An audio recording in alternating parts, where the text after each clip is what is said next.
Welcome to Reverent and Rebellious, a safe space for faith-based conversations on the things that nobody seems to want to talk about these days.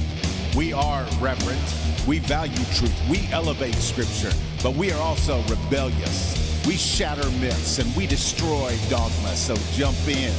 Join us, Logan, Pat, and me, the brother Peter, as we get reverent and we get rebellious.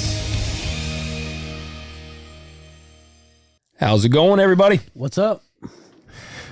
Man, I don't know what's up. I hardly know which way's up these days. It's been a little crazy these Up days. dog. Follow the bubbles. Yeah, Follow that's the it. bubbles. That's exactly right. Do you know the up dog thing? You tell me. Just up dog. What's up, dog? Hey, man, not much. How you doing? Yeah.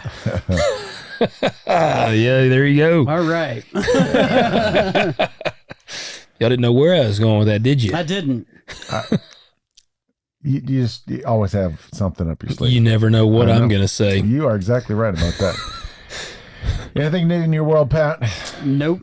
Same old, same old. Yeah? Yep. Did you watch any good football this weekend? I did not. The Titans game was not televised. Thank God. You didn't watch the Gators get clobbered by your Vols? Nope. Man, oh, Saturday man. we played a 4-hour show, and then Sunday I was so wore out. I went home and tried to sleep. I could tell you were tired Sunday. Yeah, and I didn't get a nap in, but I tried. Yeah. And then we had practice Sunday evening. I noticed you kept sleeping during the sermon, so I was, Yeah. Every time Peter would holler, I'm like, That's he caught why me. He I caught had- me. That's why I had to holler. Wake old Pat up. Yeah. Yeah. Well, it's been a rainy, crappy Week. last few days. Yeah. Yeah. Yeah. We needed some steady rain, though. Yeah. We did. I just wish I could have bottled it up and used it about 2 months ago. I know. That's the thing. We get Yeah. into winter. That's what I'm used to it now. Bad thing is our driveway out here. I need some gravel really bad because I got like 3 spots where now the dirt is kind of coming through. Yeah. And man, gravel is Oh, it's outrageous. ridiculous. And a dump truck load, as a kid, I used to think like a dump truck load, that's got to be a lot. It is not. No, like you it's got a not. dump truck load, they dump it out and you're like, that little bitty pile came out of there. I know. And then it's only a lot when you have to break it by hand. Yeah. Yes. That is very true. Yes, then it becomes a lot. That's Yes. for sure. Well, we got a spider on the table here. Look at that. What is that, a little wolf spider? Yeah, a little Looked tiny like one. Oh man. It wasn't a brown recluse, so I would have reacted stronger. No, it probably wouldn't have been rolling around the table either. Yeah, you should have used this knife. You could have stabbed it. See? Peter could have showed y'all He his. would have hit every cable on the tables. Yeah, there would have been sparks everywhere. Yes. I'd be like, Have you seen Wayne's World when sparks are flying? Yeah, Yes. yeah. Well, heck, guys, if you don't want to get attacked by a spider, Exactly. You know what to do. then we need you to hit that like button, Yep. hit subscribe, and comment below. And also, I want you to go on Spotify and on Apple. We leave us 5-star ratings and hit that follow button on both platforms. I haven't checked. Have we had anybody obey on the Spotify? Yeah, 3 more. All right. We're up to 79. There we go. That's just not good enough yet. I was going to say, we Come just on, need people. about 200 more and we'll be there. 200 more. That's exactly right. So y'all do the thing. Get all your friends. Yep. Just, Yep. It literally, there is no kind of cost to you whatsoever, That's right. even emotionally or intellectually, anything. Just tell them to go to Spotify, find Reverent and Rebellious, follow. Just follow. Yep. Follow. Yep. That's all you got to do. And then, when the notifications come up, you can either pop in like you are right now or just, scroll right right by. by. That's Yeah. no big deal. Yep. So do that, guys. And if you leave us a cool comment on YouTube, you get to hear Pat read it. That's Yeah. exactly right. And we have multiple comments by one of our top commenters. Yep. That's right. Who was particularly interested in that last episode we did about medical assistance in dying, which I don't know exactly, Rhonda, what that says about what's going on in your mind right now. But Rhonda told me Sunday, she's like, I'm letting you know I blew the comments up because I was listening as I was doing stuff and I was like, oh, this idea. I love that. That's Well, what I do that. That's absolutely. But that is a funny thing is like, I wonder if she's going to give some gift cards for Christmas. It's like, here you go. Check this out. Yeah, $250 towards your maid. Exactly. Well, this is what she says. As I tell you what, someone is always trying to buy what someone else is selling. That is true. Yeah. And then she says, is anyone else thinking that some countries might be good to go with maid to thin the herd of people who might be requiring too many resources of their country? I absolutely believe I that. absolutely do too. Yep. I absolutely do. Then she says, okay, so my customer service brain rolled it right up to how do they train new hires at Canadian Assistance in Dying Office? Thank you for calling us. Sure, we can help you. No, too perky. Try again. Yeah. You need to be a little more serious. Yep. Yes. And then she said, have y'all ever heard the story of my mama's dog who was cremated and then cremated again with mama when she died? Whoa. Both are buried in the nation's cemetery. Wow. No, I did not. That's crazy. And then she said, the German Society for Humane Dying. Well, that's better than the last attempt that Germany's made. Yes. And then she had to call me out. She said, Pat is wrong. Sorry, Pat. All the kids have double first names, and their middle names are Stewart.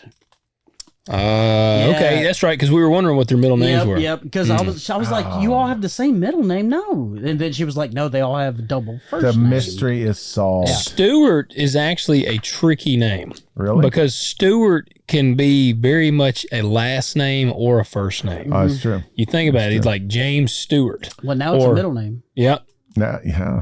Yep. So, triple duty. Yeah. You know what you call a guy with no arms and no legs in a hot tub, don't you? Bob? Stew. No, that was Bob. Bob and No, that's a guy with no arms and no legs in a lake. Gotcha. Bob. He bobbing, man. That's exactly right. I got a bunch of those. We'll drag them out sometime. Yes. Yeah. Mm-hmm. Well, I'll tell you, Peter's got a joke for y'all. I do. A couple, but I do. I tried to get him to tell one I shared with him, but he won't do it. Sometimes when it just rides a little too close to the line, it would go with our last episode, though. That's what I told us, man. This would have been perfect for last week. Yes. And hey, I'll tell y'all, if you're listening and you're really curious what the joke is, track me down Sunday at church, and I'll tell you. But now I'm going to warn you. You do need a very dark sense of humor to appreciate it. It's not a vulgar one. No, it's not. It's it's very morbid. dark. Morbid. Yeah, very morbid, dark. Just my kind of humor. Yeah.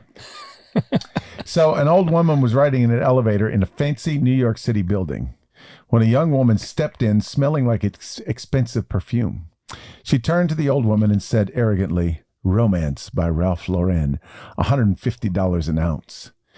They got to the floor, the door opened, the old lady let out a big old toot. She goes off the elevator, and as she goes out, she says, "Broccoli, $1.50 a pound." Nice. Gave her the real natural perfume. And left her in with it. Yeah. Yeah. Anyway, that was just a warm-up joke. This All right, one, here we go. Yeah, here's the one that I really wanted to tell. I had a blind date last night, and I was a little worried about what to do if he was really unattractive and not my type at all. My friend told me about this genius app called Mom, Are You Okay? It schedules your phone to ring right after you meet your date. If you like them, ignore the call. If you want to escape, answer, "Mom, what's the matter? Are you okay?" Sounded perfect, or so I thought. I show up, and he's an absolute gorgeous dreamboat. No worries at all. I'm such a lucky woman. What a catch. But just as I'm about to walk with him to his car, his phone rings. Oh, gosh. And he picks it up and says, "Mom, what's the matter? Are you okay?" Nice. So he got her. So now I want to know, but he did pick it up. Okay. Yeah. He there you did. go. That's it. Yeah. Oh, man. So that was the end of that one. She was the ugly one there. Broccoli at $1.50 a pound. Dang. So, yeah, there you go. So if you go on a blind date and that happens to you, that might be a hard lesson for you. Yeah. Mom, what's happening? Are you okay? So we got a very interesting topic. It kind of comes on the heels of last week's episode.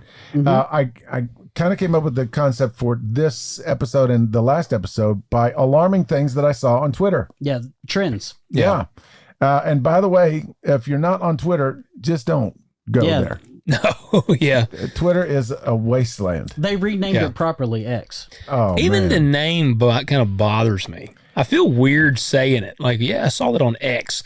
It sounds like a dirty site, which Twitter is pretty dirty. Yeah. That's the other thing is they've started to allow all kinds of vulgar stuff. It is the Wild West on Twitter. It absolutely is. And this is the thing is you'll be like in your little bubble for a long time. Your algorithm is sort of tuned up pretty good.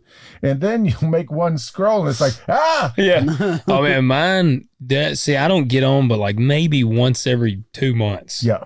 And so my algorithm, it don't know where to go. Now, do you mostly hang out in the farming world on Twitter, or do you do politics? Politics and guns. Oh, there you go. Yeah. And actually, one thing that I have noticed, mine has, I guess this is different, but mine has a guns category now at the top. Yeah, I've seen a couple of those things. Yeah. It was weird. Like, I don't remember I don't remember when that even came to be. It happened after the X transition. It did. But yeah, now like when I get on there, it's like my homepage, whatever the middle one is, and then it says guns. I'm like, wow, okay. Yeah. Mine says Christian and Bible. Well, because that's usually what I check out on there. Right? I mean, I'm following the Christian trends. Where's your guns at? I don't know. Right here, man. Right here. So yeah. Anyway, so I that's where I came across the whole medical assistance in dying and all the statistics and everything else like that. And so here's something that I ran across, and it was very alarming. And because it wasn't just one tweet, it wasn't just one day. Like on multiple days, multiple tweets by different people, guys, of course. Yeah, of course. Talking about how they're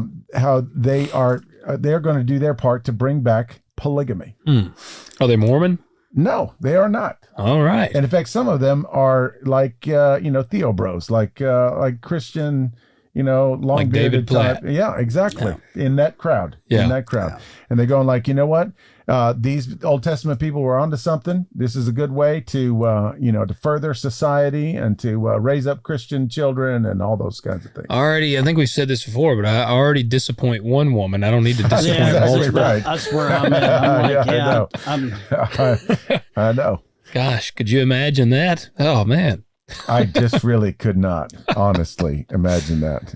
It's all I can do to hang on to one. Yes. Oh, man, on a daily basis. Peter sent this out and said, this is what we were talking about tonight. And when I did research, I saw that polygamy is on a rise, but there's also another word they're using. It's polyamory. Yes. And we have mentioned in passing polyamory in one of our, kind of human sexuality kind of episodes, but we didn't really drill down on it that much. Is that where you're into like anything? That is where you have multiple partners of any gender. Okay. And so it could be, honestly, I would say probably the most mainstream polyamorous relationship is a husband and wife who are married. Sometimes they have children, and they bring in another man or woman or both into the relationship, and sometimes they all live together under the same roof, and you can just it's a little smorgasbord. Like whatever. What you a want. bizarre. It's essentially an open relationship.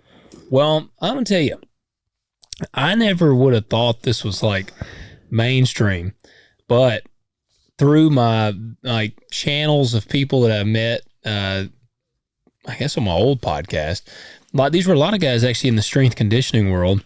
And Pat, I'm gonna tell you, met a guy who's in the Army. And he is a weird guy. Just gonna tell you right now, he was odd. And a lot of us are. And he shared, because we were all in this big group chat on Instagram, and he shared with us that him and his wife, I guess, were into polyamory. They were swingers. Would that be the same? Well, there are subtle nuances of difference because often a swinger can be various different things. Now, there is a swinging culture where there's like a network. So if you feel like going out swinging one night, you go to a place where there's a lot of people. Yeah, there's a cruise.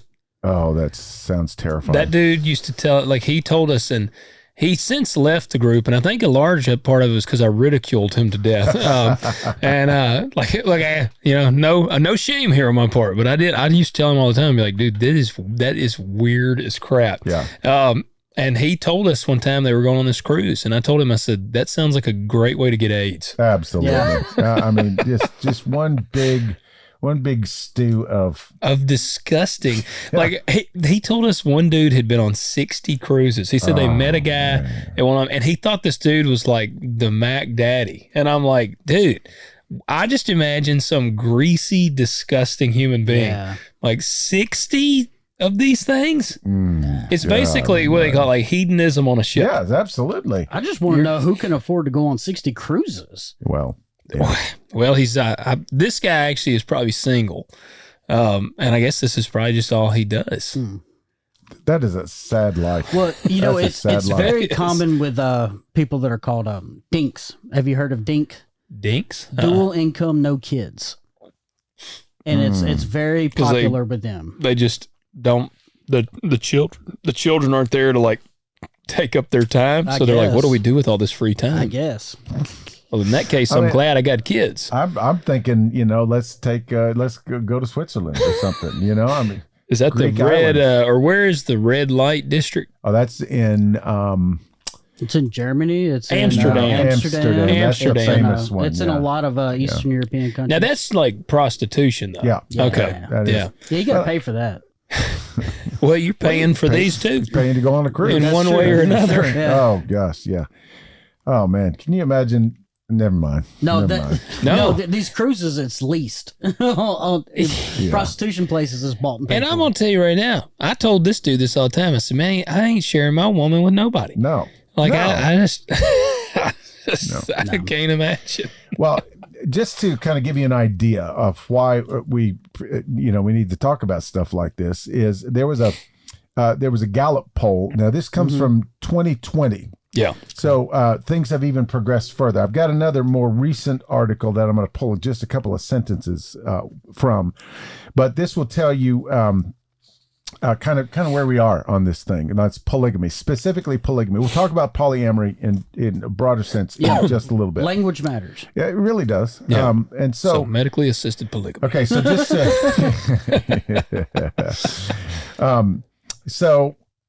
this Gallup puts out a values and beliefs poll every May.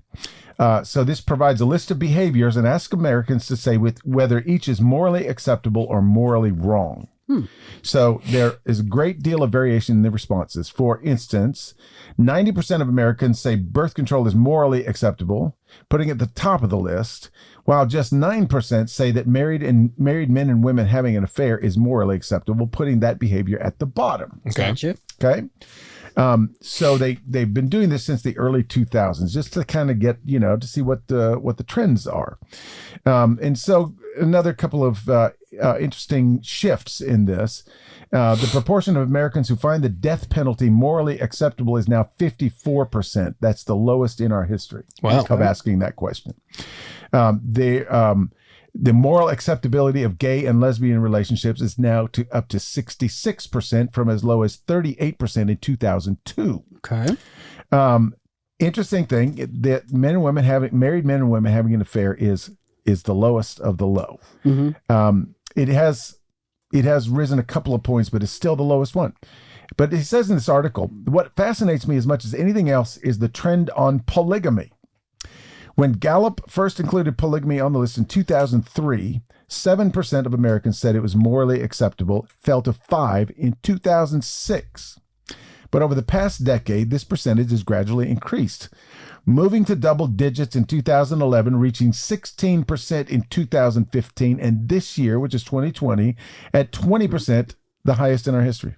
So now it's probably 22, 23%. So I guess this is not infidelity at this point.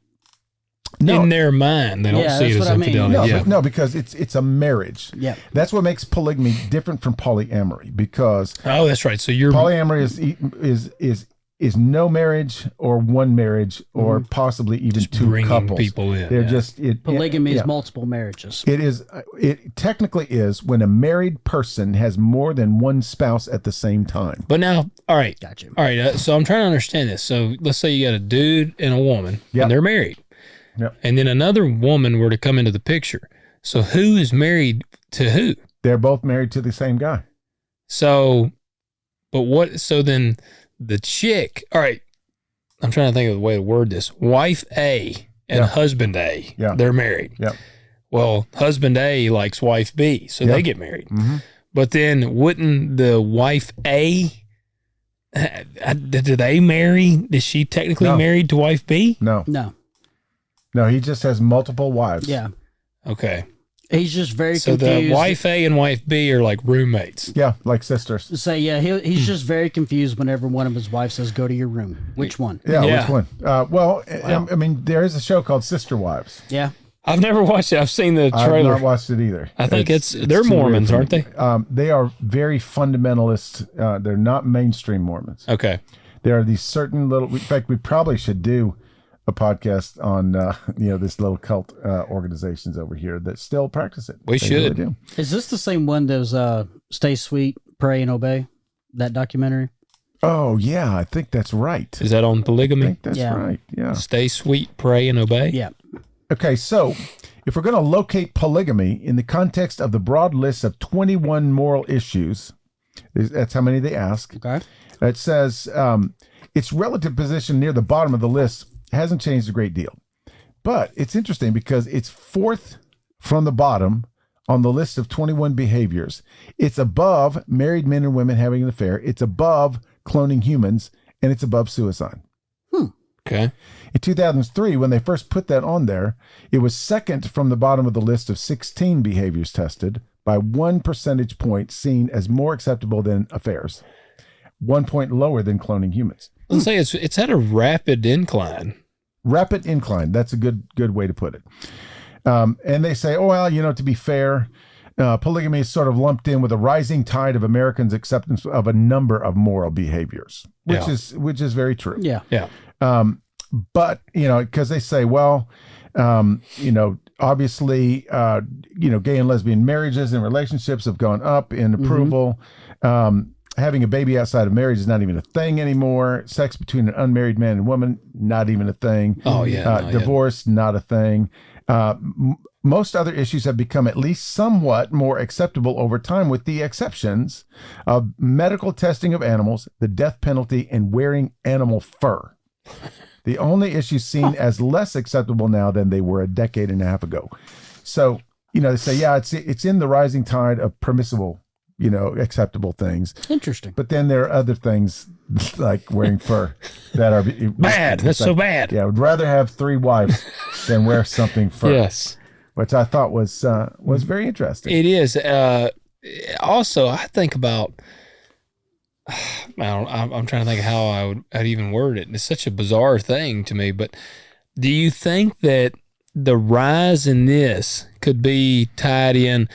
Because to me, really, this is kind of showing the lack of, I don't want to say sanctity, but the lack of value of like traditional marriage. Yeah. But do you think that could be because, what is the divorce rate now? It's like 50-something%. 52. So like, almost, now you could say most families split. Yeah. Statistically. So, do you think this could be part of that erosion of their view of actual marriage? Absolutely. You can track this through history. Every empire that's fallen started with relationships like this. Yeah. Whenever they went outside man and woman marriages. Oh yeah, we're gonna get into some of the biblical side of this thing and kind of run through the part of the justification in the Christian world as well. It's clearly in the Bible. Yeah, it was Old Testament. We hold up King David as our hero, and he had how many? I don't know. How many what about wives? Solomon? Solomon, 700 wives. 900 porcupines. Yeah. And they called him wise. Yeah. Now, the interesting thing is a side note, but we always kind of think of this as a Mormon thing. Yeah. The Mormons that they polled are no more accepting of polygamy than the overall population. Yeah. There's like, nah, we don't do that. Would Mitt Romney agree with that? I think he probably would, honestly, because he's not going to rock the boat too bad. That was the first thing I thought, is this has got to be a Mormon thing, right? Yeah. And it's not. It's a countrywide thing. It absolutely is not a Mormon thing here. This little article...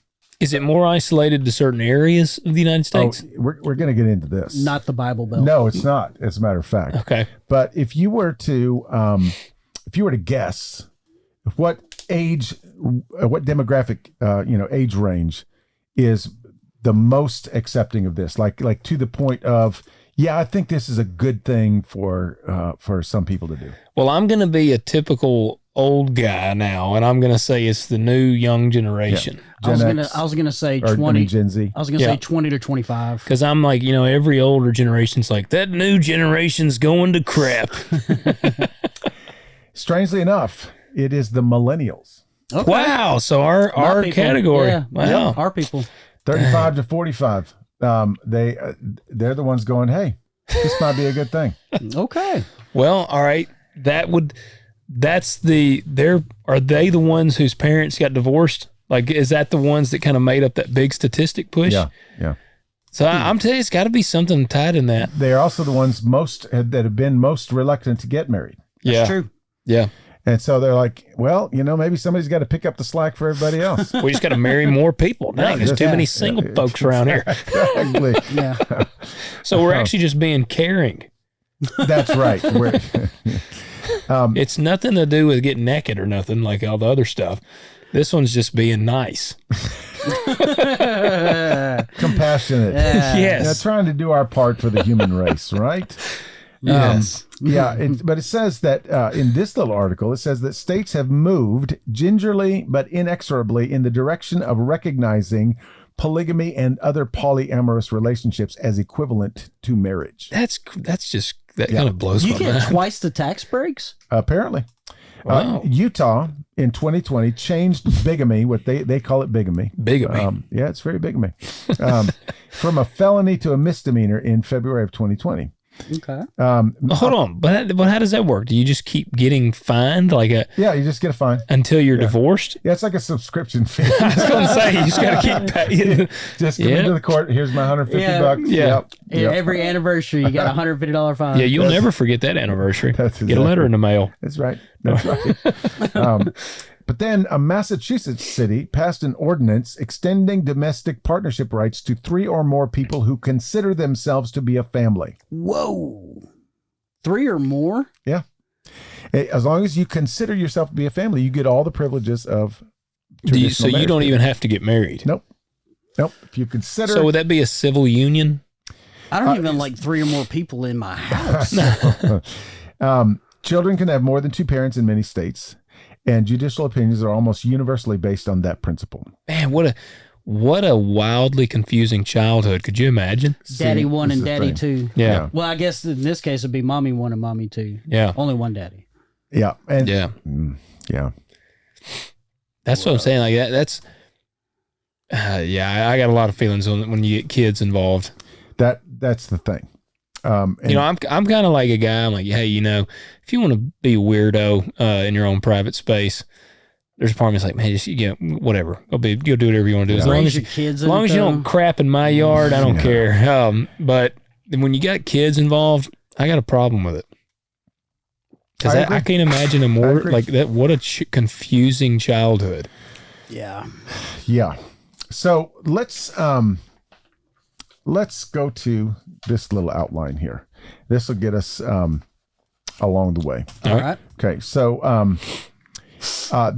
there are some other statistics that say 20% of Americans have tried consensual non-monogamy.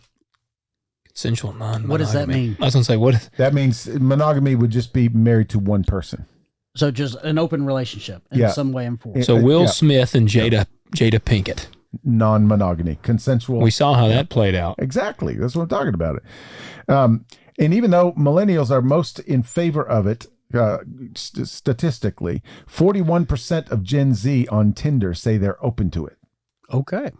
Now, Gen Z, that's the one right after millennials? Yep. Okay. Yep. They're in their 20s now. Gotcha. Getting close to 30. So if 40% of them are open to it, how many millennials are? Well, no, 20% of Americans have tried some form. 41% of Gen Z are open to it. Yeah, so I wonder how many millennials are open to it. It's got to be more than 40%, yeah? Got to be. That's pretty wild. I know. Dang, now, so I was ridiculing this poor man, and he was probably, I'm the weirdo. Yeah, exactly. I know. You're the minority, man. Yeah, I'm the bully over here. So here's a very interesting thing. When you talk about polygamy versus polyamory, They're both in the same family, but here's a more more concise definition. Okay. So polygamy definition: multiple spouses, historically one man with multiple wives. Yeah. Gotcha. Of course, man. Can't be no gay. Come on now. Well, but also you're not going to find one woman who's going to put up with 3 husbands. Yeah, There would be some firearms involved eventually. And so the structure of polygamy is hierarchical, marriage-based, legally recognized in some cultures. And I'll get to those. I have a long list of all the countries where that is perfectly normal. I feel like the dude in those scenarios has to be like he reigns with an iron fist. I get that impression. I would. The women would that, be extremely submissive, passive. Yeah, Exactly. I just get that impression. Yeah. So the context of polygamy is it is an ancient practice. We know this, religiously sanctioned in many traditions. Gender dynamics, typically patriarchal. Men have multiple wives, rarely the reverse. And the economic and social function, and we'll get into some of this biblical stuff in a minute, it has to do with inheritance, alliances, providing for widows, and displaying wealth and power. Those were the typically the ancient justifications for polygamy. Now, Gotcha. polyamory is defined like this. Multiple romantic sexual relationships with knowledge and consent of all involved. The structure of it is varied. In parentheses, it says triads, quads, networks. What does that mean? 3, Threesomes, 4 foursomes. networks. Yeah, that's what I'm talking about. What is this? The human centipede over here? Not necessarily marriage-based. So the context of it is a modern phenomenon rooted in the sexual revolution. And get this, we're coming to this word again: relationship autonomy. Remember with the death episode? You want autonomy. You want total control. Total control, man. That's exactly right. So I can define what a relationship is, what a family is, what a marriage is, what human sexuality is. I'm the master of my own domain. That's right. Wow. Yep.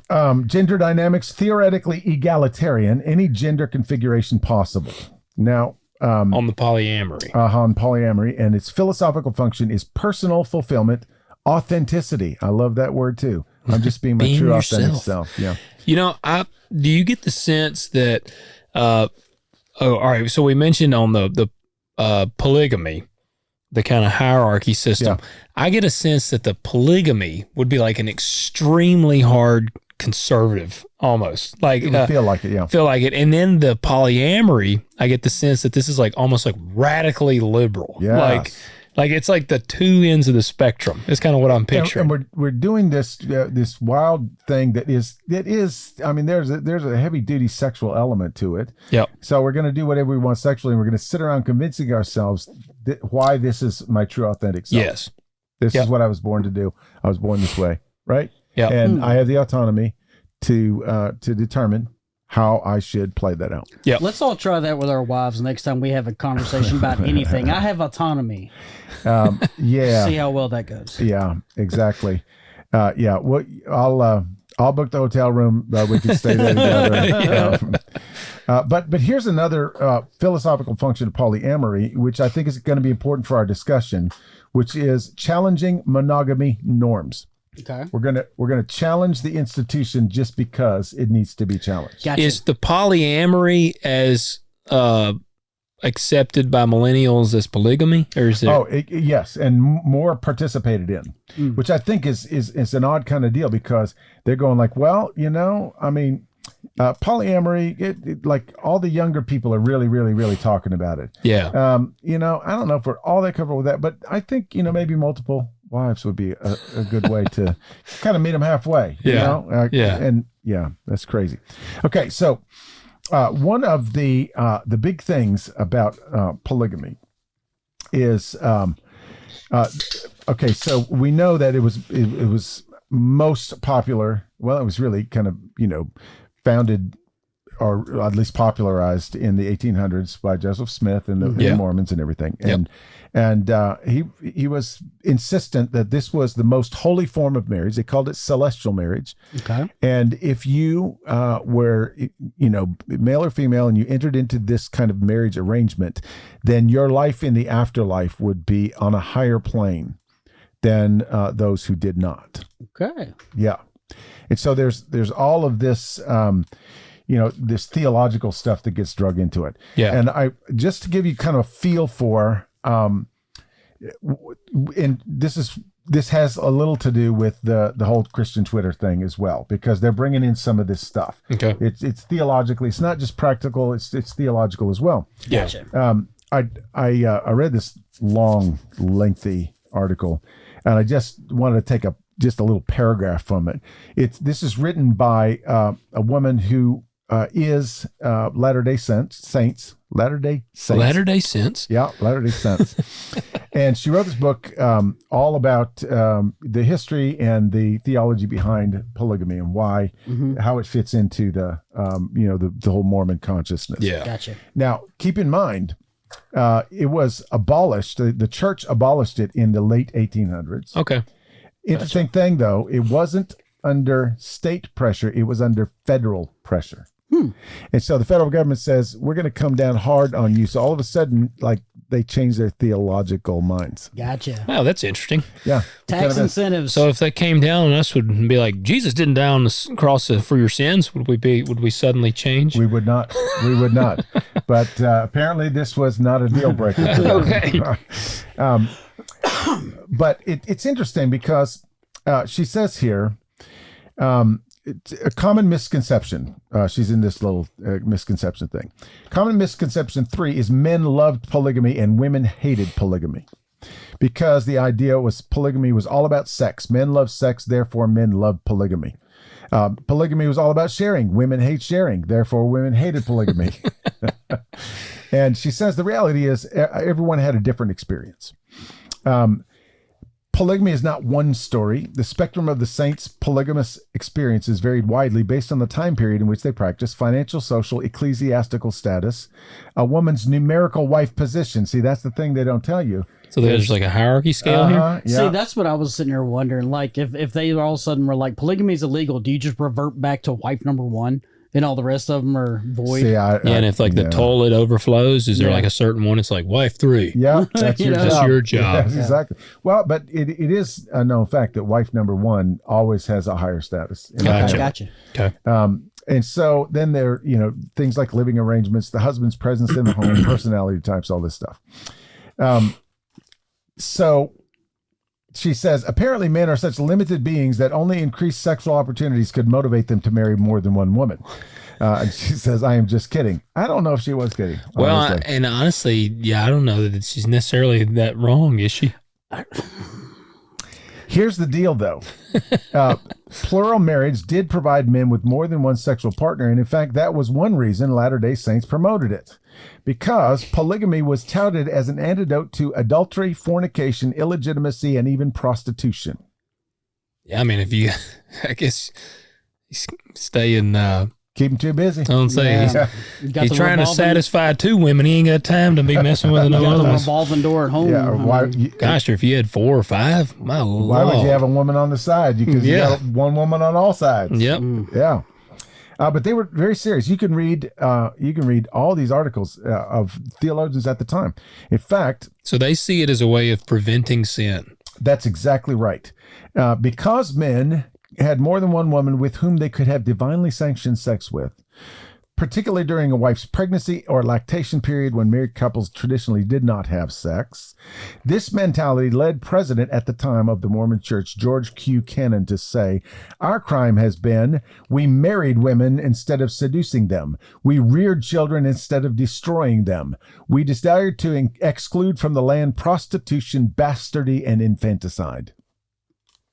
Okay. Wow. Some harsh words there. Yeah. I haven't heard that word bastardy. Bastardy. In a long time. Have to use that one sometime. We might need to make a t-shirt with that one, right? Yeah. Bet you can't fit it in the sermon on Sunday. No. I could, but I will not. We're coming into Advent. It's a perfect spot for it. Another woman in a letter to her aunt commented, I have told you men's lives were not strewn with roses in these much married relations. If women was all they wanted, they could buy or steal them as everybody else did and save themselves so much trouble. I told you, it's because they're being caring. They're trying to help the women out. Yes, exactly. Travel writer Helen Hunt Jackson, who was not a Latter-day Saint, recorded a visit she had with a plural wife who confessed that she hated polygamy. But despite the plural wife's own challenges with the principle, she believed that the Mormon men were sincere in regarding it as a matter of religion. Of course they were. Yep. Wink. And described them as good, earnest, true men who were faithful to their wives. So anyway, you get the flavor, right? But I did find this... I stumbled upon this quote. Mark Twain. Remember Mark Twain? Oh, yeah. Yeah, he visited Salt Lake City one time. And he get married twice? He did not. But Mark Twain wrote with a good bit of satire. Yeah, right? he had a really good wit. Okay, so so listen to what this is. This is a book or a whatever called Roughing It, and part of his travels was to go to Salt Lake City, and he's interested in the Mormon communities, and there's no mass media about this stuff, so he's seeing this stuff for the first time, and he says our stay in Salt Lake City amounted to only 2 days. Therefore, we had no time to make the customary inquisition into the workings of polygamy and get up the usual statistics and deductions preparatory to calling the attention of the nation at large once more to the matter. I had the will to do it. With the gushing self-sufficiency of youth, I was feverish to plunge in headlong and achieve a great reform here until I saw the Mormon women. Then I was touched. My heart was wiser than my head. It warmed toward these poor, ungainly, and pathetically homely creatures. And as I turned to hide the generous moisture in my eyes, I said, no, the man that marries one of them has done an act of Christian charity which entitles him to the kindly applause of mankind, not their harsh censure. And the man that marries 60 of them has done a deed of open-handed generosity so sublime that the nation should stand uncovered in his presence and worship in silence. So they were not good-looking women. According to Mark Twain. Mark Twain said they just take all the ugly sad sacks. Oh, he gets a little bit sharper in another paragraph. I'm not going to read the whole thing, but he says, and the next most interesting thing is to sit and listen to these Gentiles talk about polygamy and how some portly old frog of an elder or a bishop marries a girl, likes her, marries her sister, likes her, marries another sister, likes her, takes another, likes her, marries her mother, likes her, marries her father, grandfather, great-grandfather, and then comes back hungry and asks for more.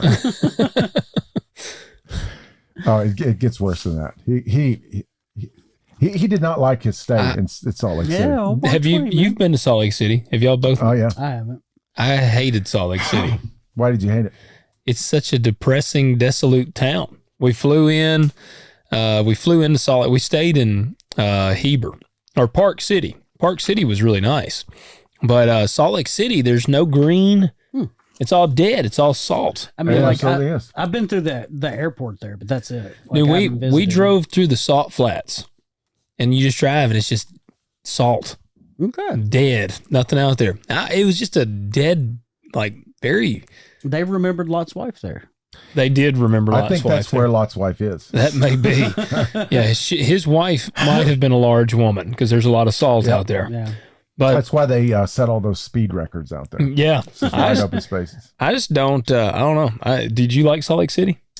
I didn't particularly like the city, but there are some really beautiful cities within maybe an hour or two. Yeah, like Heber is great. Yeah. Because that's when we came out of Salt Lake City, we drove into Heber, and it was like lush and green. I'm like, wow. But even some of the cities that are in drier areas, when you get closer to the mountain ranges, it has kind of a unique charm to it. Yeah. The air is very clear, very fresh.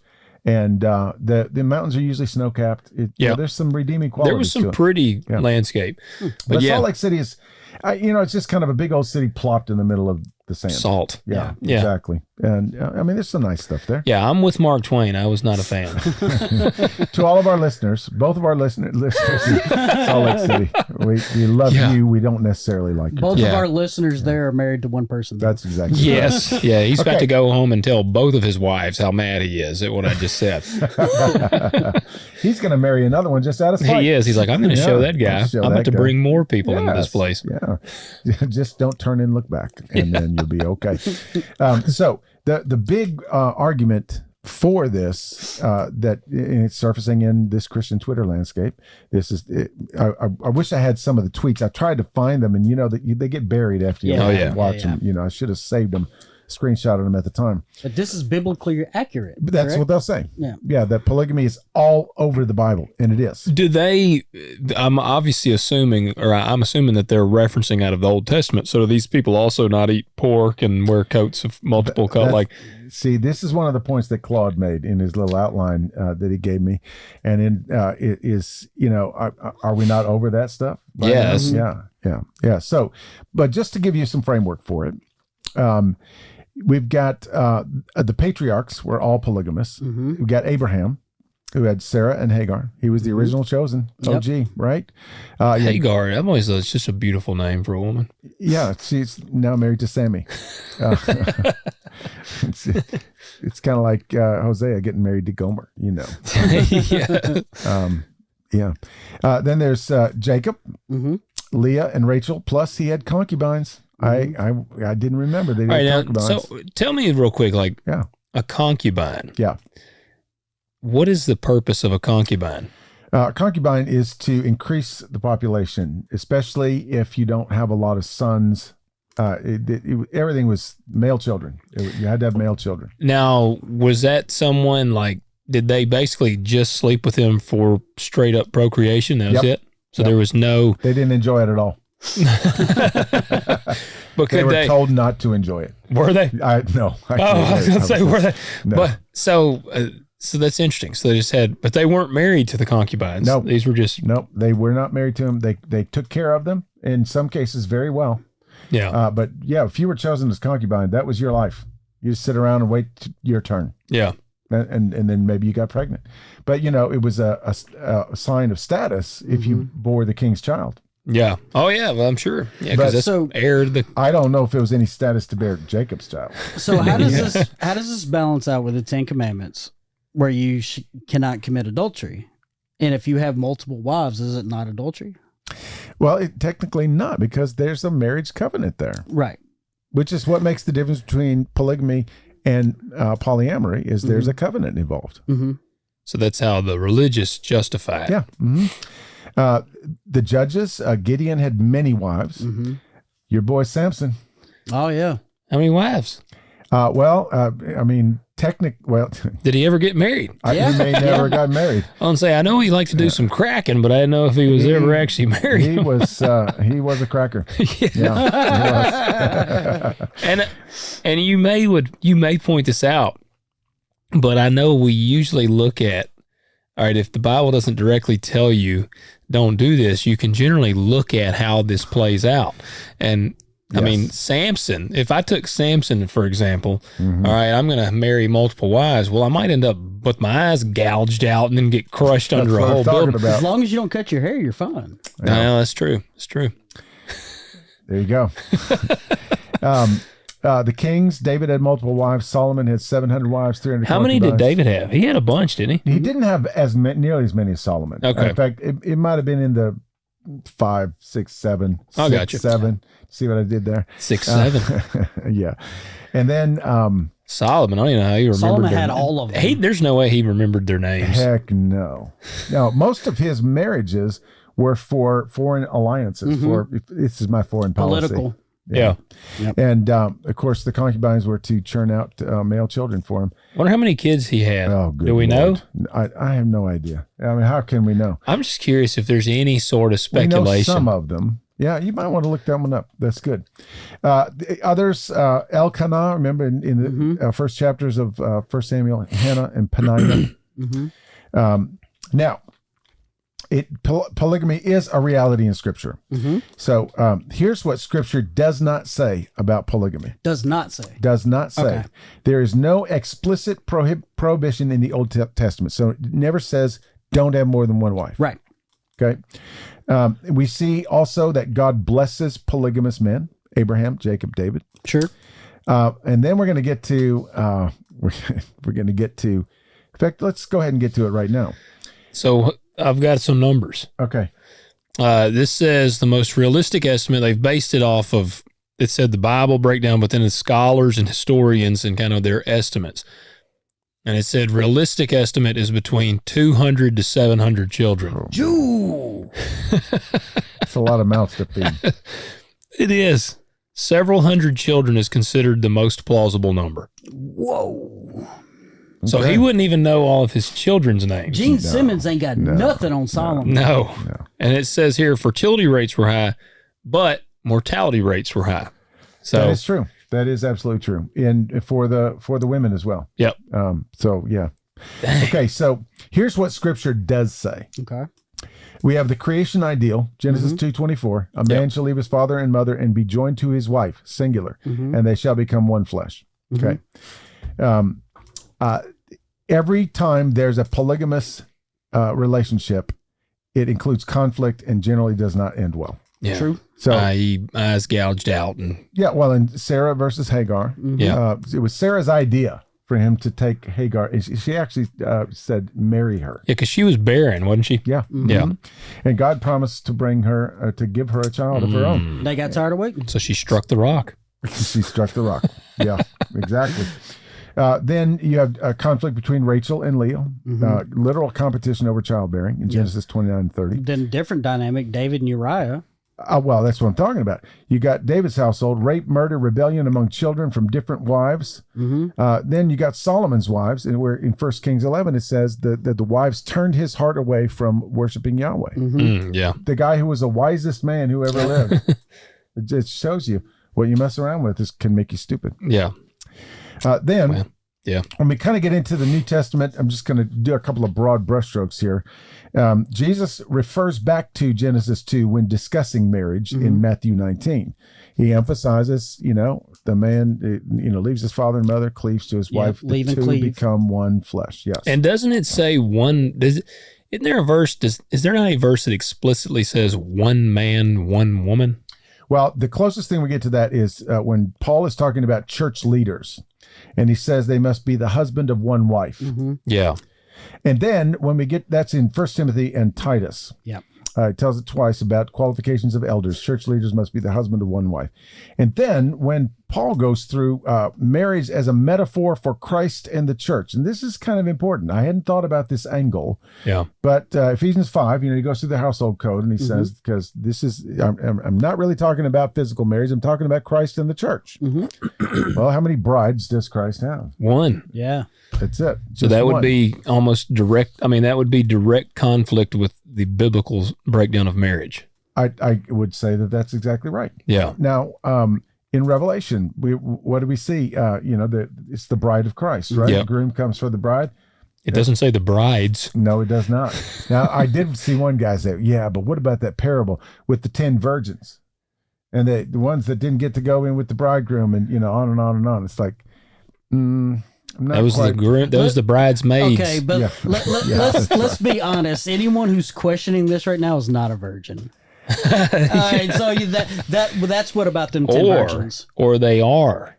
Exactly. Or they are a virgin. They keep striking out. Their only way is to just marry a bunch of women. If you're a virgin, first thing you're going to do is go 10.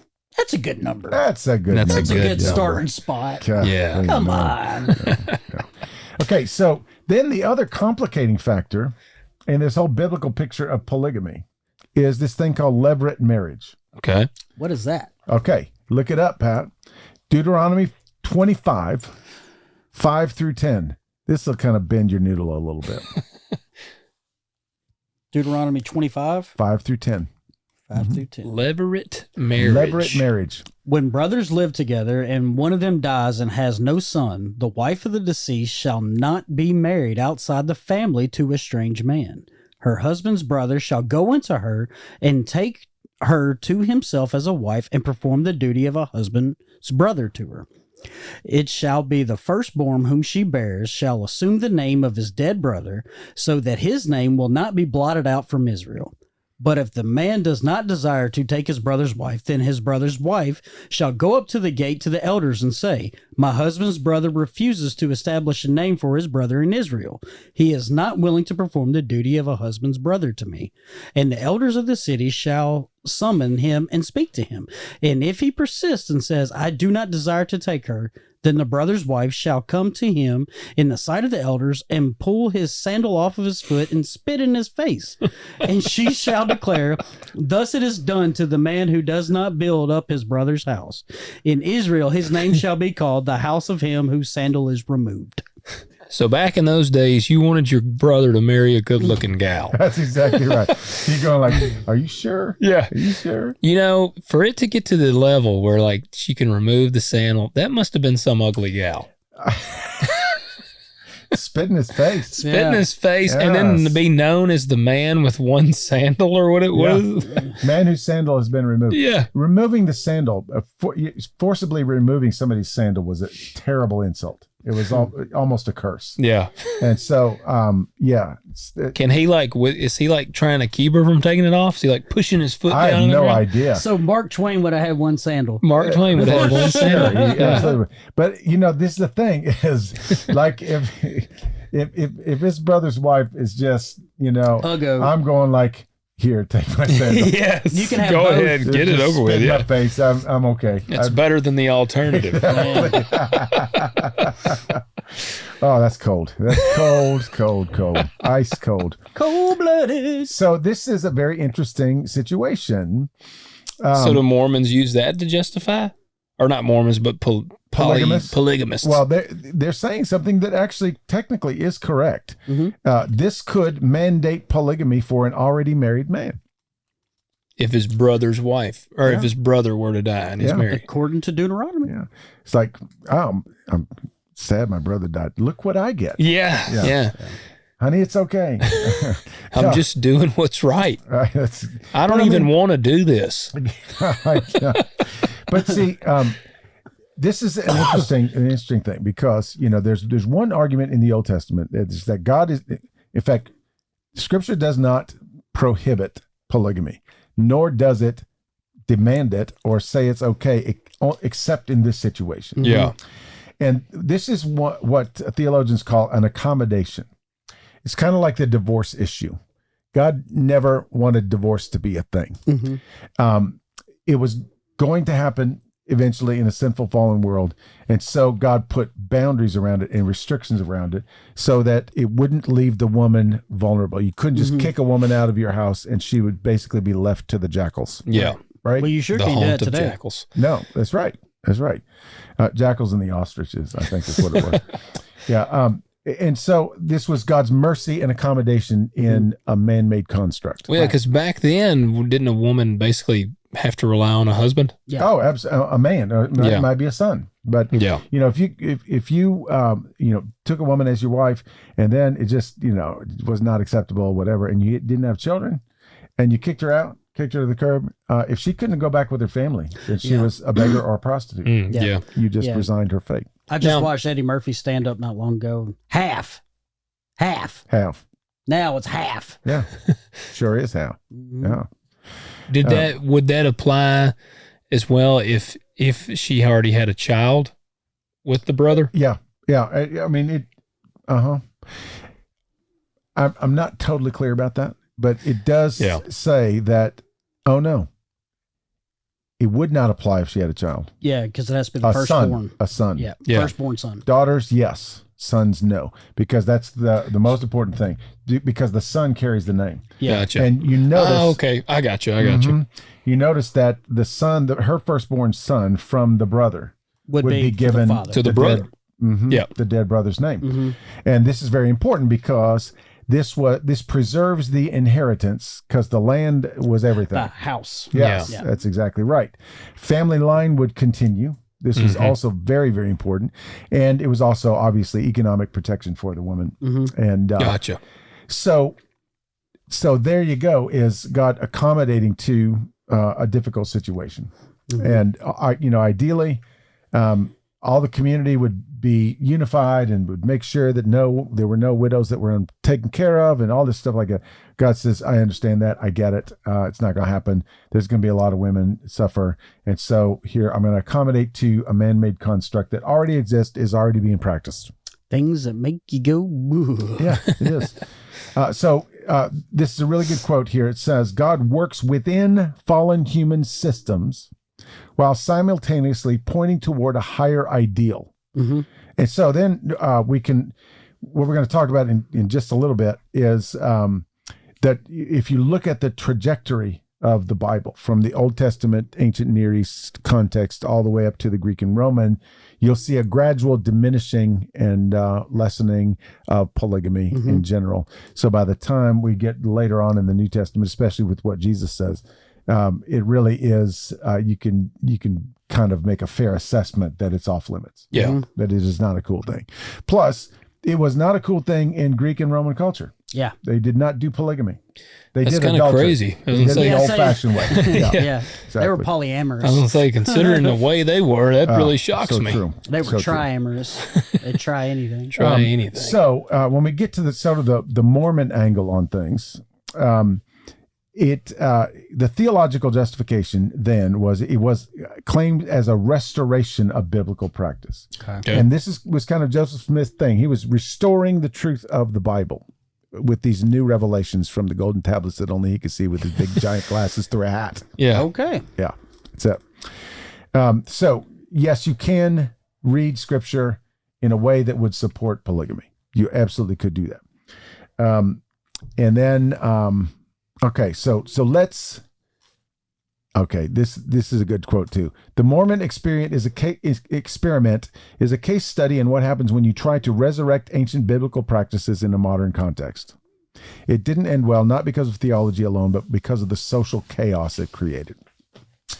Okay, so now let's get at the overlap between polygamy and polyamory. All right. Yeah. And I want us to talk about the reason for the popularity, other than obviously sexual freedom. This is why the proponents of it are saying that it's a good thing. Yeah. Okay. So, polyamory. So did we start seeing a spike in this in the 60s in the free love movement? Well, the free love movement was just love the one you're with. Mm-hmm. Love the one you with. That's it. I mean, that it encapsulated the whole thing. It's like if you're passed out on the beach and you wake up and there's a woman next to you, just go ahead. Just love her. Yeah, just exactly. Just love her, man. That's it's all about love, right? So people are intentionally constructing polyamorous relationships for these reasons. Okay. This is what they say. That there are economic factors, housing costs, childcare expenses, and pooling resources. So we're just going to have a little commune here. Yeah. No sex involved. So it's the ride share of marriages. Yeah. Yes. Yeah. Hey, I ain't got any money, but we could sleep together. Yeah, exactly. And here is another, this is going to come up a couple of times. They call it relationship fatigue. So you have high divorce rates. Yep. And this is a term that I didn't see until some of these articles. Serial monogamy.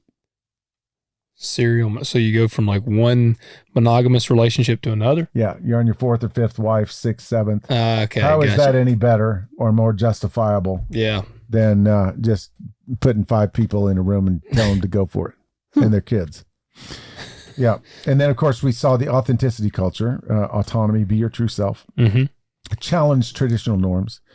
Then there's delayed marriage. Millennials are marrying later or not at all. The Peter Pan syndrome. Yeah. So it gives them more experimentation time.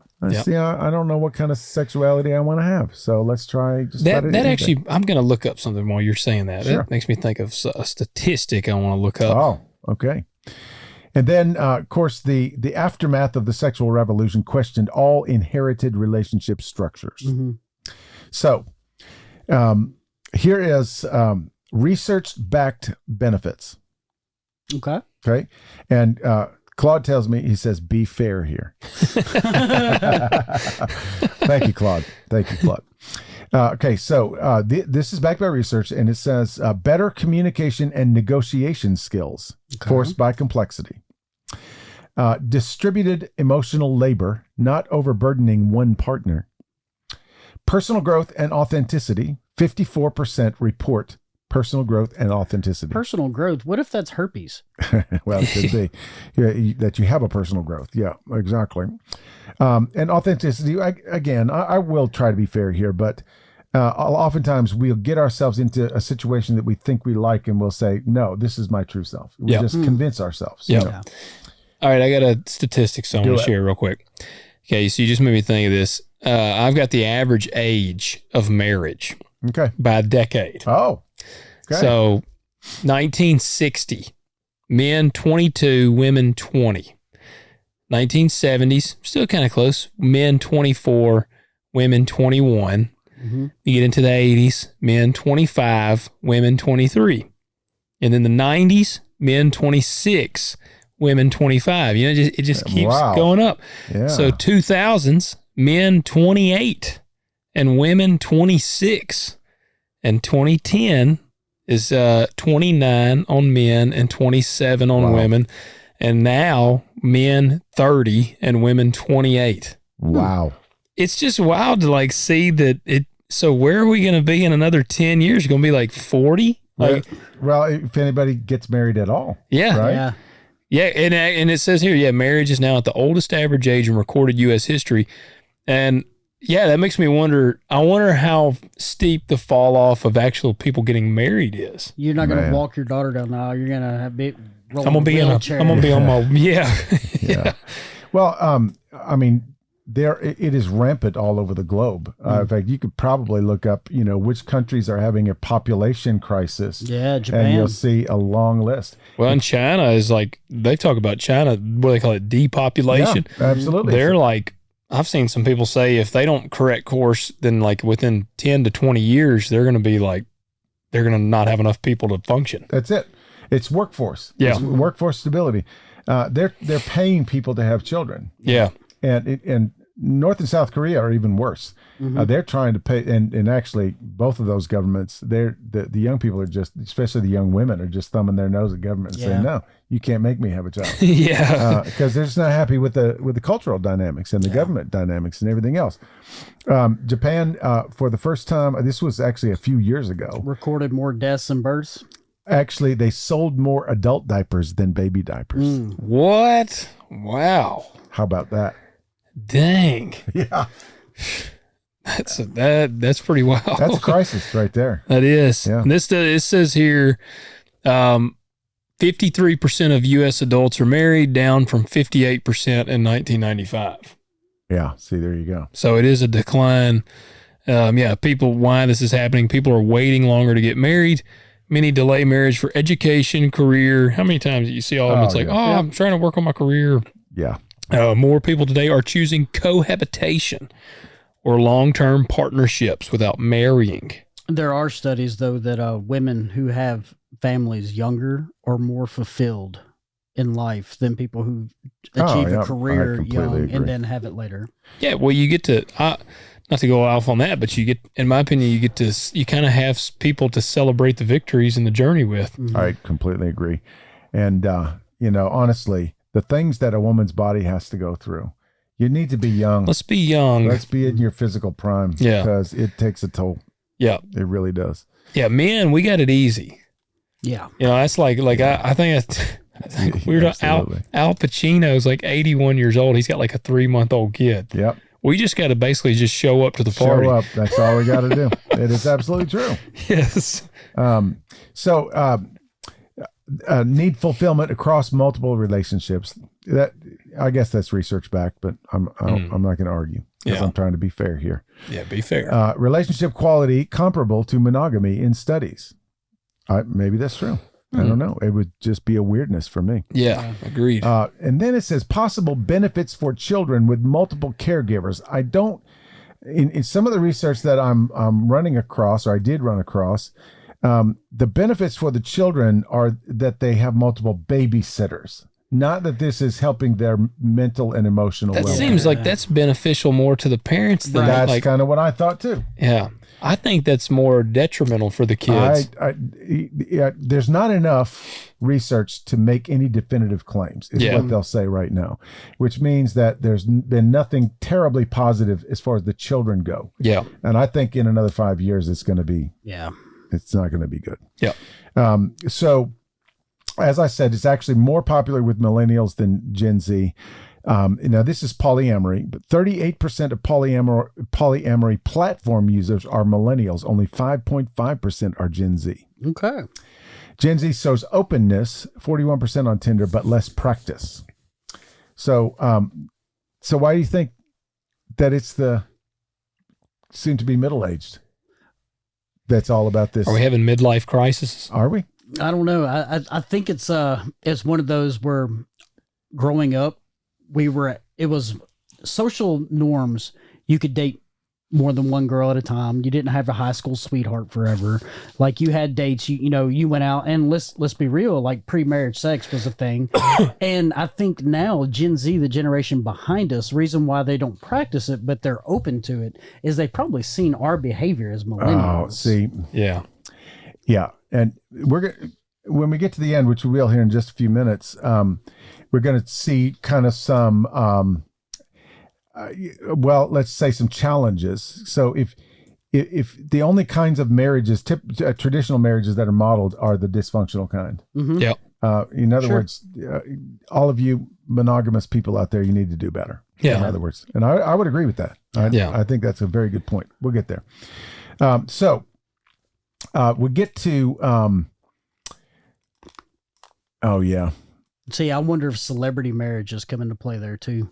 Well, I'm sure they fall into the statistical categories, right? Well, I mean, we're always on social media at all times, and when you see like Brad Pitt and Angelina Jolie or whoever it was that he divorced, when you see these celebrities do it, it becomes norm, especially when we idolize these celebrities. Well, that's true. That is a very good point. And I think one of the rises in approval for polygamy and interest in it is the media exposure to it. I mean, we just start to kind of. Well, you said the show, Sister Wives. Yep. Exactly. There's a TV show about it now. There are others too. I mean, there are probably 5 or 6 fairly popular shows, polygamy shows. Wow. Yeah. Mm-hmm. Yeah. Well, that's the media, man. That's how you make stuff seem normal. I know. Normalize everything. Yeah. So here's a couple of just kind of interesting scenarios. Interesting question. If polygamy becomes widespread, what happens societally? Well, you got to run out of women at some point, right? Well, there typically are usually more women in existence than men. Oh, so it makes it fair. Yeah, maybe it does. Even it out. Yeah. But realistically, historically, it creates social instability. Yeah. And creates competition and resentment. That's what we've seen. Yeah, you'll see some rich dude with 13 wives. Yeah. Well, and see, here's the other part of it too, is really mostly only the elite had multiple wives. Yeah. And it was a display of power. Then we'd be SOL. We would be right down there. We're poor people. Yeah, and we'd be marrying our brothers' wives and stuff like that. No, we'd just be walking around one sandal. Yep. One sandal. I'll go barefoot. You can have my other one. Well, I'm lucky. I don't have a brother. Well, just freely erase it, man. Yeah. Biblical polygamy was patriarchal. Mm-hmm. So, is this what these Christian dudes are angling for here? The women had little agency. Yeah. Does this fall right into the modern trend that, what's wrong with our government today is women can vote? Well, I think that would probably tie into kind of what I was getting at, like the like hyper conservative aspect where it's like, men, we rule everything. But this is where numbers bother me though. So if 2 women pick one guy, I would say that women are going for this. Well, then that could absolutely be true. They ain't riding around in a van and like kidnapping the women. Yeah. I mean, they got to, I guess, choose to get married. I mean, if one dude's got like 2, 3, 4 wives, I mean, I would say that the women He must be servicing it pretty well to keep them all around. Well, but also in a polyamorous situation, it could be, a guy and 2 women, and the women could be with each other sometimes and with the guy sometimes. I mean, it's like this little just crazy. merry-go-round. Yeah, it really is. Now, this will get to the children question a little bit. It says polyamory advocates more caregivers equals better for kids. But as we know throughout societal history, stability matters more than numbers. Yeah. So even if, because we know that single parents can raise really good children. That's right. They work 10 times as hard at it. But it's the stability that makes the difference, not just. You ever got your kids go over to like, Uncle so-and-so's house or Aunt so-and-so's house and comes back acting crazy? Oh, yeah. You're like, I really need more people raising my kid. Yeah, no, I completely. It takes a village, Pat. You know what, though? The village has to check themselves at my door. Yeah, for sure. Okay, so we're gonna get into just touch on a few theological issues here. Okay. All right. These are really good questions. I think that most of these questions came up in these these tweets that I read. All right. Okay, so if the patriarchs did it, why can't we? Because we're not the patriarchs. That's exactly right. And you brought up this point way early on. We also don't practice animal sacrifice, levirate marriage, or jubilee years. Yeah. And you get the whole descriptive versus prescriptive thing. Scripture records what happened, not what always should happen. Yeah. That's right. Yeah. And then progressive revelation, God meets people where they are and then moves them forward. So we're talking about the trajectory. So doesn't the Bible silence mean permission? Not always. It may mean accommodation in a fallen world. The trajectory from Old Testament to New Testament moves toward monogamy. Yeah. And Jesus and Paul both point back to Genesis 2 as the norm. Yeah, God didn't create Adam and Eve and Jeeve and Cleve. Do you think that this is why so many people like to quote the Old Testament? Yes. Yes, it is. When it's convenient. Yeah, well, Yeah. it's just like the eye for an eye. They like, even though that's completely out of context, like people Yes, it want is. to bring that up all the time. Yeah. So an eye for an eye permits me, encourages me Yeah. to punch your eye out if you punch my eye. Yeah. I do like that. Yeah, well, it really means A lot of people like it it. really means I can't charge you more than what I've been indebted. Yeah. It says, what about love and consent? We should be able to. Consent is enough, right? And if you love each other, why isn't it? But you can love money, and the love of money is the root of all evil. Well, I mean, didn't Eve Completely. consent in the garden? Well, yeah. I mean, Well, like, couldn't you say like our hearts a heart has led men to hell? oh, absolutely. For sure. Like love has led people to hell. Yeah, don't It does listen to your every heart. day. It Love is- has caused wars. Yeah. Oh yeah, absolutely. And here's the thing that we think about theologically. Modern polyamory, and even I would even go so far as to say modern polygamy, emphasizes love and consent. Biblical polygamy often had nothing to do with love or consent. That's Yep. truth. Yep. Talk about your boy David. So is consent enough, or is there a creational design? That's a good question. Yeah. Love is necessary, but not sufficient for defining marriage. So there you go. Here's where I think we can land. Scripture reveals a pattern. Creation, one man, one woman, one flesh. Mm-hmm. We all agree on that one? Yep. Okay. Then there is the fall. Do you know who the first polygamist was? Recorded polygamist. Abel. No. He never got to have any, No. did he? No. No, it wasn't Cain, was it? Was it? No, it wasn't. It was Lamech. That was going to be my next guess. Do you know who Lamech is? I've heard the name, It's but Enoch's Look dad, this right? up. Look this up. Isn't it Enoch's dad? Yeah. Genesis 4, 19 through 24. You're going to like this dude. all right. Genesis 4. 19 through 24. I don't have to look for Genesis. No. All right. There you go. 19. 19. Here we go. Lamech took to himself 2 wives. The name of the one was Adah, and the name of the other Zillah. Adah gave birth to Jabal. He was the father of those who dwell in tents and have livestock. His brother's name was Jabal. He was the father of all those who play the lyre and pipe.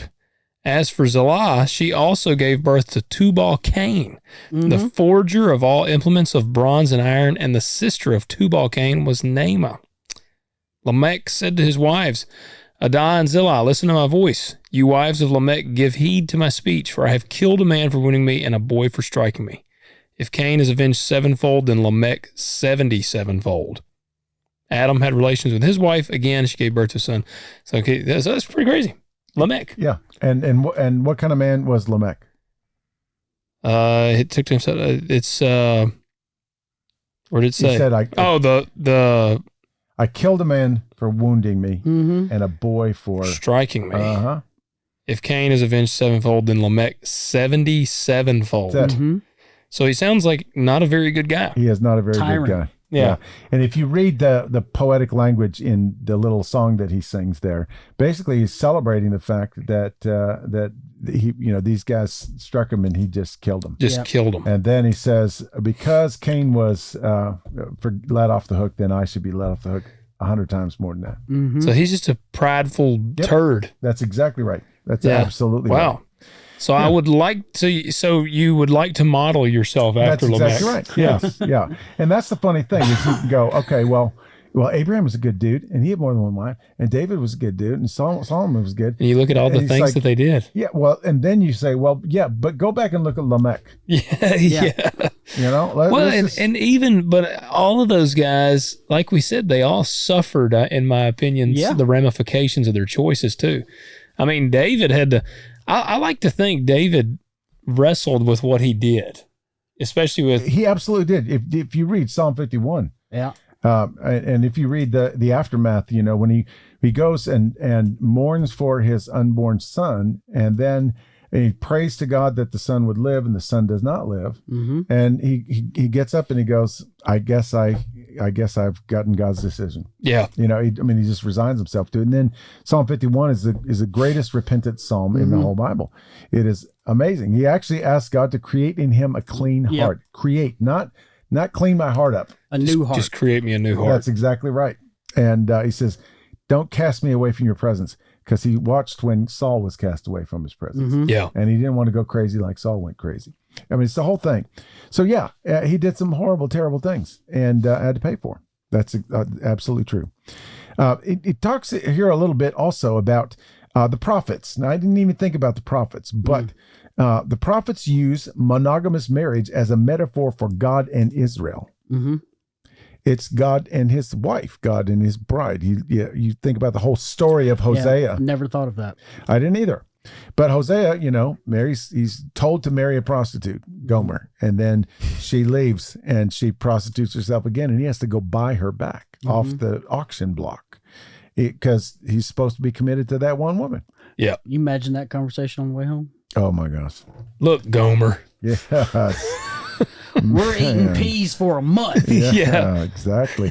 But Ezekiel does the same thing. We looked a lot in Ezekiel about committing, adultery with the gods. Jesus, Paul, Revelation, eschatological wedding is Christ and his bride. So I like this statement. The Bible's trajectory is clear, from accommodation to ideal, from permission to prescription, from what God allows to what God intends. Polygamy is tolerated in a fallen world. Monogamy is the creational and redemptive norm.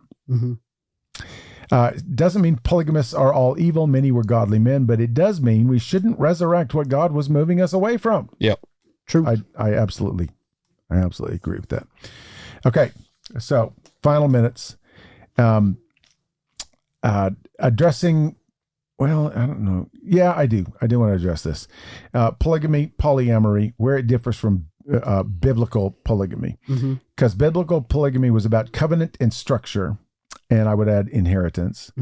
Polyamory is about autonomy and flexibility. I mean, I feel like polyamory is probably a pretty easy one to biblically shoot down too, because I mean, not only, but it's also premarital sex. Well, sex extramarital, yeah, absolutely. Polyamory is mentioned a lot in Scripture. They're called whores.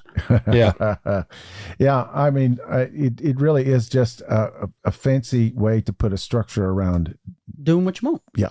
Yep. Yeah. Promiscuity. Yeah.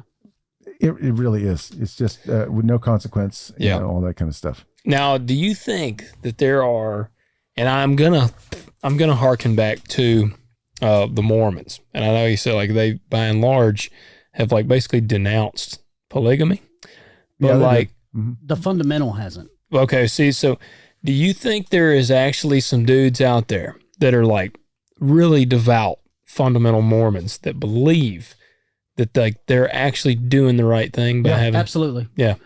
Absolutely. Because when you look at most Mormons, especially, everyone's like, how's it continue to like 2025? Most of these Mormons are raised Mormon. That's what the life they know. That's what their parents taught them, and so forth and so forth. Yeah. I'm telling you, that documentary is Keep Sweet, Pray, and Obey. I'm telling you, you need to watch it, because a lot of these people, a lot of these wives that this man took, they were raised in that. They never knew a world outside of it. So it was just the norm for them. Yeah. I had a very interesting experience with Mormons when I was visiting my family in Seattle. Yeah. Just recently? Yeah.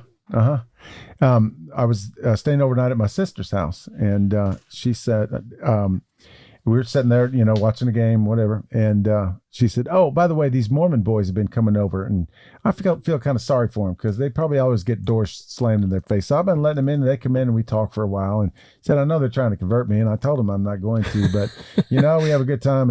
And so sure enough, there's a knock on the door. Oh, wow. Okay. And they come in, and they've got an older woman with them who obviously is going to try to seal the deal. Ah.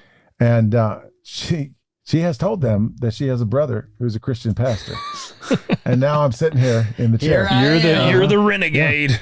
And we actually sit around the room and talk about Mormon stuff. And these boys are just fervent. Yeah. I mean, they're all about it. Oh, for sure. And of course, the woman is very sweet, very nice, but you know, very knowledgeable in the Mormon scriptures.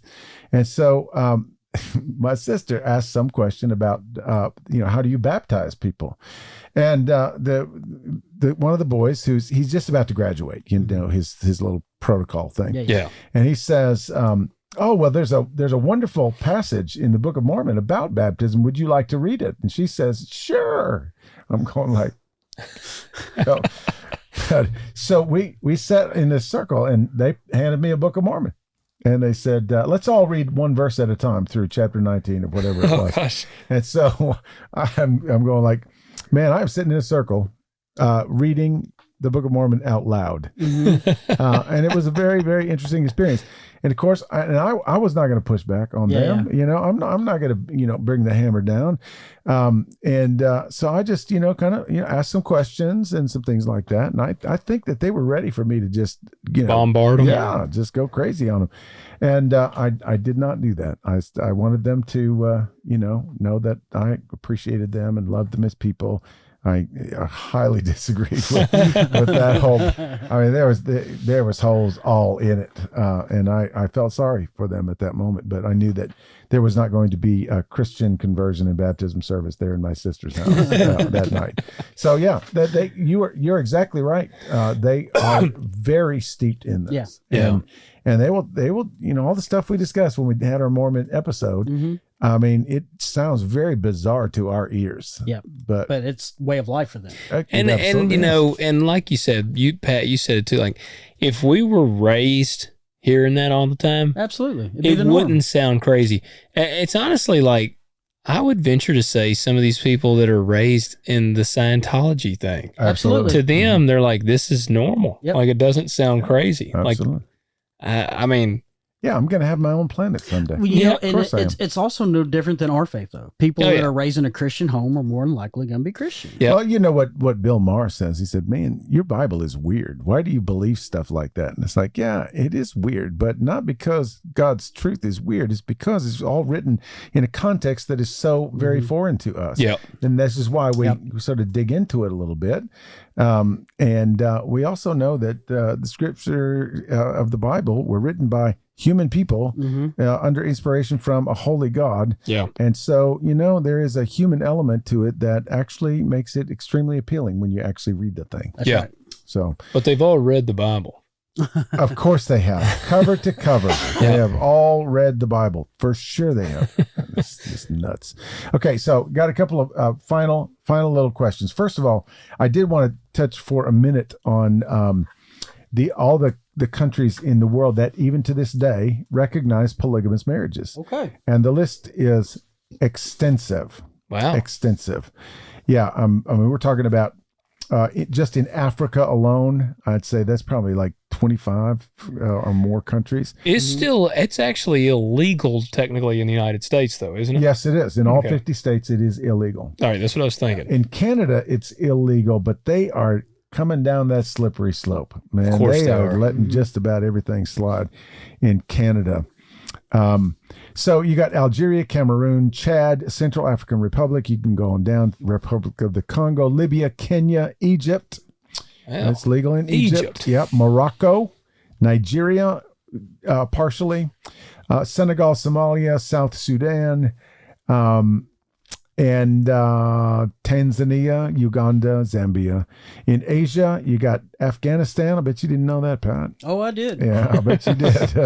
Bangladesh, Indonesia, Jordan, Kuwait, Maldives, Iraq, except for in So one is this a little big place. thing for Muslims too? Yes. Yeah. All right, so it sounds like it. Palestine, Saudi Arabia, Syria, Yemen. So do you think that with the increase in Muslim religion in the United States, we're going to see that amp up even more? I would not be at all surprised, honestly. I did some really scary deep diving into Twitter. You know, if you just sort of search polygamy, and most of Oh yeah, you got to be careful with that one. really careful.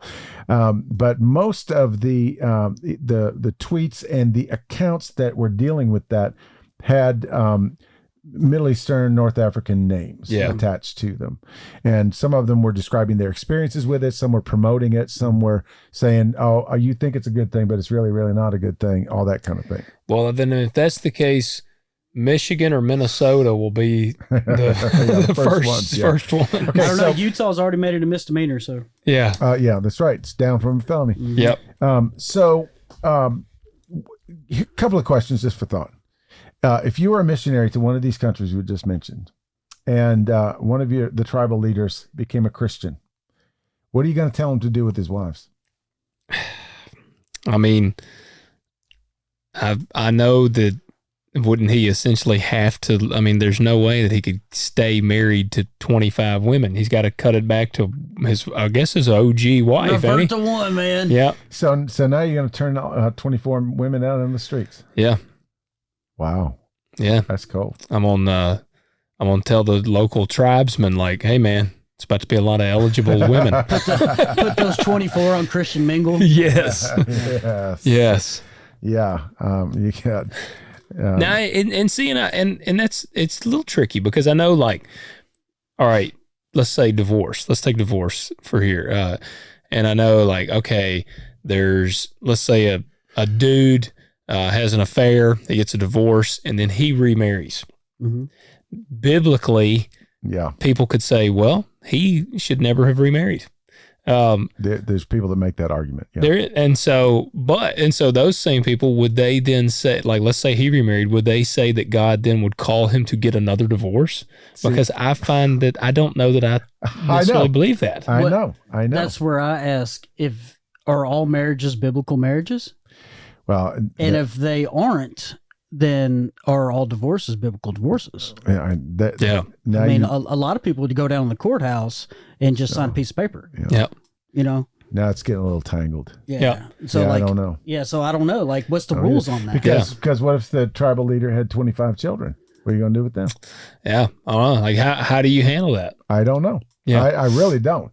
We could probably get a missionary on the line at some point and ask them that question, and maybe they would be able to help us. Yeah. True. But obviously the most important thing is the spread of Christianity through that village, right? Yeah. So does God make an accommodation here? I don't know. Yeah. It's like, okay, I know you messed up 25 times, but from here on out, You keep no more. No 26. No more. Exactly. Yeah. Okay, so here's the final question because we're almost out of time. What's worse, serial monogamy or simultaneous polygamy? I would say simultaneous polygamy. I would too. Because at least with serial monogamy, at least you're trying each time.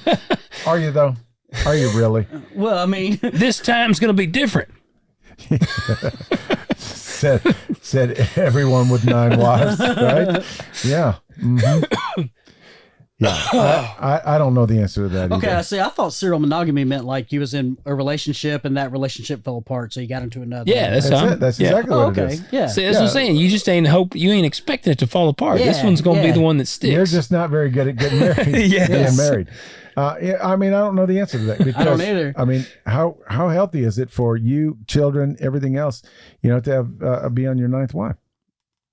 Henry VIII, man. It wasn't healthy for him. It sure wasn't. No, it sure wasn't.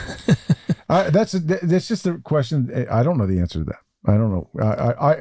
I obviously the correct answer is polygamy is not the right answer. Yeah. Right. This is one of those situations where people are like, well, what's the answer? Jesus? Jesus. Yeah. Jesus? Yeah. I want y'all to comment and let us know what you think the right answer is. I agree. I really would like for you to weigh in on this one because these are, as we have found out with every one of these little controversial topics, cultural issues, Nuanced. there is not one black and white answer. That's very true. Except for in adultery. Yeah. And if you're, I feel like the only way, like the nuance on this one would be like the tribesmen, like we talk about. I know. Now, if you are like a 22-year-old dude in America and you're walking around, you're like, I'm thinking about taking multiple wives, then the answer is obvious. Do not do that. I think that's pretty clear. Yeah. I would say that's one place we can land, Yes. right? Yeah. Here's a really good final thought. And if you're a woman Yeah. and you have a dude that's married that's also wanting to take you as his wife, Don't do that. don't do that to yourself. No, Find a better man and go for that. There will be plenty of them out there because millennials are not getting married. So find one of them. That's right. Anyway, so it says here, maybe the real question isn't, can we make polygamy or polyamory work?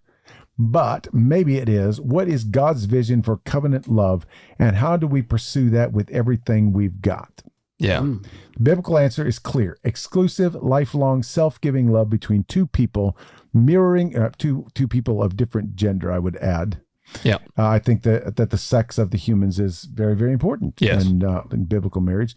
Mirroring Christ and the church. That is pretty radical. Yeah.